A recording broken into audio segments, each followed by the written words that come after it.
क्या आपने कभी कोई घंटी देखी है जिसे छूना भी मना हो? सोचिए अगर कोई घंटी सिर्फ आत्माओं को बुलाने के लिए बनी हो और गलती से वो बज जाए तो क्या होगा। आज की कहानी एक ऐसी ही रहस्यमयी घंटी की है जिसे कभी नहीं बजाना चाहिए था। गांव का नाम था नंदीपुर। छोटा, शांत, लेकिन एक रहस्य से भरा हुआ। गांव के एक कोने में था एक पुराना मंदिर जिसके बाहर एक बड़ी सी घंटी लटकी थी। उस घंटी पर लिखा था, इसे मत बजाओ, आत्माएं जाग जाएंगी। लोगों ने सालों से उस मंदिर के पास जाना छोड़ दिया था, लेकिन कहानी यहीं से शुरू नहीं होती। अरमान एक शहर का लड़का था जिसने हाल ही में अपने दादाजी की मृत्यु के बाद नंदीपुर आना शुरू किया। वो गर्मी की छुट्टियों में गांव आया था और रहस्य को लेकर बहुत उत्साहित था। गांव वालों से जब उसने उस मंदिर के बारे में सुना तो उसे लगा कि ये सब सिर्फ पुराने जमाने की बातें हैं। अरमान हंसते हुए, अरे यार, एक घंटी कैसे आत्माओं को बुला सकती है? ये तो बस डराने की कहानी है। लेकिन उसे क्या पता था कि उसकी जिज्ञासा ही उसकी सबसे बड़ी गलती बनने वाली थी। अरमान ने मंदिर को देखने का फैसला किया। अगले दिन दोपहर में वो अकेले मंदिर की ओर गया। मंदिर टूटा फूटा था, मगर वो घंटी अब भी वहां लटक रही थी, बड़ी, धूल भरी और बेहद पुरानी। उसे देखकर अजीब सी सिहरन हुई, जैसे वो घंटी उसे देख रही हो। अरमान वीडियो रिकॉर्डिंग में, ये है वो भूतिया घंटी जिसे गांव वाले आत्माओं की घंटी कहते हैं।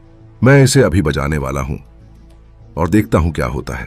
उसने एक बार फिर सोचा, फिर अपने हाथ से घंटी को हल्का सा छूते ही गूंज, एक भारी आवाज पूरे जंगल में फैल गई।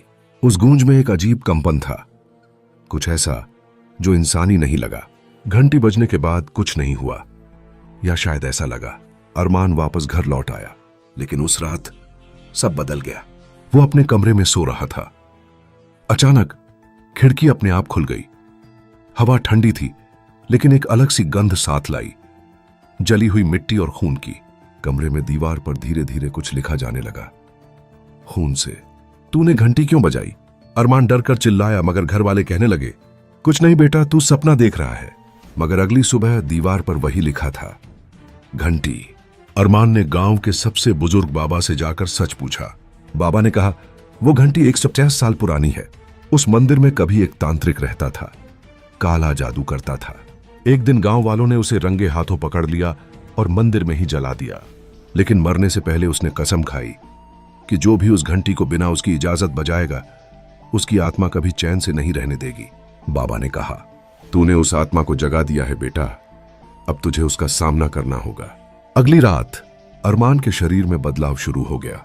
वो बड़बड़ाने लगा, कभी हंसता, कभी रोता, कभी घंटी की आवाज निकालता। एक दिन मां ने देखा, उसकी आंखें काली हो गई थीं। वो कह रहा था, मैं वापस आ गया हूं, तुम सबको जला दूंगा। गांव के तांत्रिक को बुलाया गया। उसने कहा, यह आत्मा उस मंदिर वाले तांत्रिक की है और यह तब तक शांत नहीं होगी जब तक उसे वही मंदिर में वापस भेजा न जाए।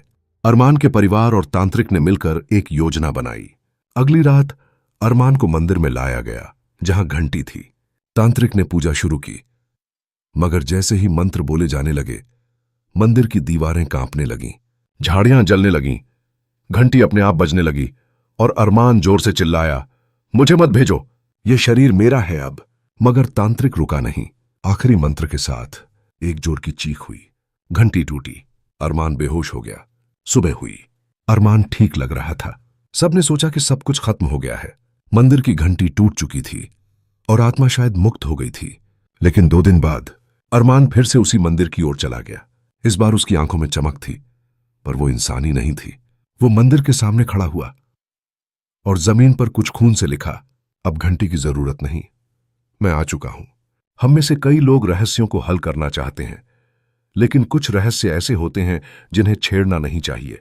तो अगली बार जब आप कोई पुरानी घंटी देखें, याद रखना, कुछ आवाजें बुलाने के लिए नहीं, बल्कि रोकने के लिए होती हैं।